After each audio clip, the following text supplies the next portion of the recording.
ওরা কিয়ামত পর্যন্ত আল্লাহ নিজে ওদেরকে কুদরতের খাবার খাওয়াবেন। দুইটা পরিবারের নাম বললাম, দুইটা পরিবারই বাংলাদেশের। একটাকে মানুষ আজ ফ্যাসিস্ট বলে জানে, আর একটাকে আজ মানুষ বাংলাদেশে মাজলুম পরিবার বলে জানে। এমন মাজলুম ছিল, আপনি তাকান, মারা গেছে লোকটা কতদিন আগে, শহীদ হয়ে গেছে, তাকে শহীদ করা হয়েছে।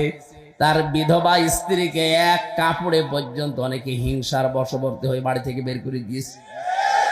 তার একটা ছেলেকে যন্ত্রণা দিয়ে মেরেই ফেলেছে, আর একটাকে তো প্রবাসেই পাঠিয়েছে, নির্বাসনে আছে। এই জন্য মাজলুম যারা এই পৃথিবীতে, তাদের প্রতি সৃষ্টি জগৎ একটা আলাদা ভালোবাসা আল্লাহ তৈরি করে দেয়।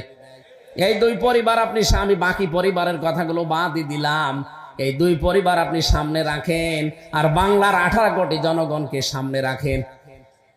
আমার মনে হয় 100 জনের 96 জন অন্তত এই মাজলুম পরিবারটার প্রতি তাদের আসক্তি পেশ করবে, ভালোবাসা, মহাব্বত, মায়া, এইটা আগ্রহ পেশ করবে।